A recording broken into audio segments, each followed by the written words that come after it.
In the 1500s, it wasn't Britain flying the banner of the largest empire on earth. It was Spain. One crown stretched from Europe to Africa, from the Americas to Asia. People said the sun never set on the Spanish Empire. The British only borrowed the line later. Spain was the map's center of gravity. Here's the paradox. The richest empire on earth collapsed under the weight of its own treasure. And that matters now because we still mistake sudden floods of money for real wealth. The crash that follows is always brutal. Treasure feels like power. It isn't wealth. After 1492, Spain hit what looked like an infinite jackpot. Gold and silver poured in. Mexico fell in 1521, opening Zacatecas. A decade later, Peru fell, and the mountain of silver at Potosí, the mountain that eats men, began to feed treasure fleets for more than a century. Between 1500 and 1650, Spain imported mountains of bullion enough to reshape not just Europe, but the world. It looked inexhaustible. From Seville and Cádiz, Spanish ships sent silver everywhere, east into the Mediterranean, north to the Low Countries, and west across the Pacific to Manila, where it traded for Chinese silk and porcelain. The first truly global economy took shape, and Spain sat at its center. Silver stitched oceans into a single market. Perspective check. When Jamestown was still a fragile outpost, Mexico City and Lima already had universities, presses, cathedrals, and paved streets. St. Augustine in Florida, Spanish, 1565, predates Jamestown by decades. Spain wasn't just ahead, it was building global infrastructure while England and France were still learning to stand. But rivers of silver hit a hollow core. Spain confused treasure with wealth. The silver was real. What they did with it turned strength into weakness. Abundance masked fragility. Prices exploded. Between 1500 and 1600, Spanish prices roughly quadrupled.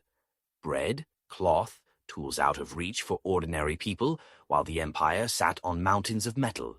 Why? Because money only holds value when it's scarce enough to trust. Pour too much bullion into an economy and each coin buys less. Picture a town where a loaf costs 1 coin. 10 times more coins arrive, but there aren't 10 times more bakers. Prices climb, not because bread improved, but because the coin is worth less. Economists later called it the price revolution. Too much silver chasing too few goods. Money multiplied, goods did not.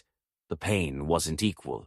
Elites who touched silver first, nobles, merchants, bankers, profited before prices adjusted. Fixed-wage workers fell behind. The more silver Spain brought in, the poorer its people felt. Then came the choices. Instead of investing in productive industries, Spain bought imports.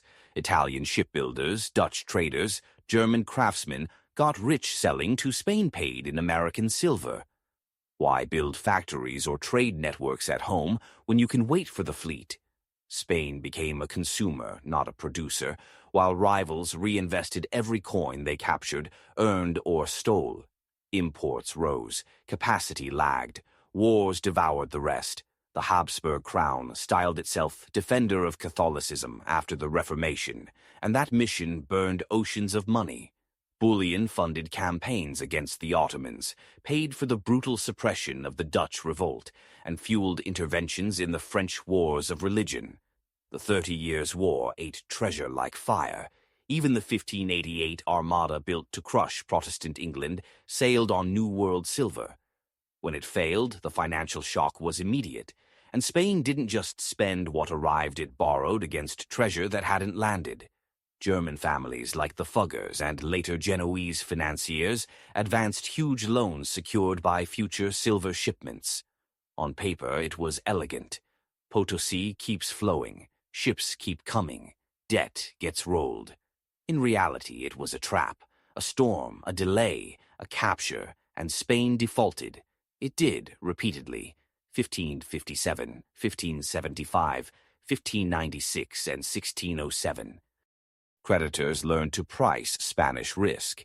Into that fragility sailed the pirates, more accurately, privateers, state-backed economic weapons. England and the Netherlands knew that striking the treasure fleets didn't just steal bullion, it shattered Spain's credit. Francis Drake returned with spoils worth half England's annual revenue. In 1628, Dutch privateer Piet Hein captured a Spanish fleet off Cuba silver worth millions of guilders. Each lost convoy wasn't a bad day at sea. It was a sovereign credit event in real time. Rivals reinvested what they seized. England and the Dutch used silver to build banks, navies, and chartered companies. Amsterdam opened a stock exchange. London refined public debt and finance. They built systems that made wealth daily, relentlessly. Spain, meanwhile, bet everything on the next fleet. By the early 1600s, Spain still looked mighty on maps. Palaces glittered, cathedrals overflowed with American gold. But financially, the empire was hollow. Inflation eroded livelihoods. Debt chained the crown to foreign bankers. Piracy turned lifeblood into vulnerability. For ordinary Spaniards, richest empire was an illusion. Prices up, wages flat, taxes higher to fund wars that never ended. Other powers learned the lesson. Spain measured wealth in treasure. England and the Dutch measured wealth in systems. One is finite, the other compounds. They built engines, not treasure rooms. Britain built colonies that produced tobacco, sugar, timber, later cotton inputs for industry and trade. The Dutch married finance to shipping and law. They didn't wait for treasure. They created value streams, then scaled them. When Spanish silver passed through their hands by treaty trade or capture, they reinvested it. Spain consumed, rivals compounded. By the mid-1600s, decline was visible. The Armada was a shadow. Repeated bankruptcies eroded trust. The 30 Years' War drained the coffers. The Dutch won independence and built a commercial empire. England's navy and banking grew stronger. Spain still owned territory, but lacked the financial muscle to defend and develop it. The giant that terrified Europe in the 1500s faded in the 1700s. This isn't just a story about kings, silver, or pirates. It's a story about the illusion of wealth. When floods of money arrive, mines, credit, or modern printing presses, the temptation is the same. Spend it, borrow against it, burn it on wars and luxuries. Without discipline, without investment in productivity, the money corrodes the foundation. Spain's peasants felt it. Silver poured into Seville. Bread prices soared beyond reach. Today, savers watch inflation quietly thin their wages while being told the economy is strong. The mechanisms differ. The pain rhymes. Even the pirate lesson echoes now. Spain concentrated wealth in giant convoys, one point of failure. Today, we stack wealth in fragile networks, too big to fail banks, debt markets balanced on confidence. One ship down, one bank failure, and shock ripples outward. Piet Hein's haul in 1628 isn't so distant from a sudden modern credit freeze one event, exposing the fragility of the whole. The brutal lesson: treasure is not wealth. Silver is not security. Real wealth comes from systems that produce value over time, from skills, productive assets, and institutions that endure.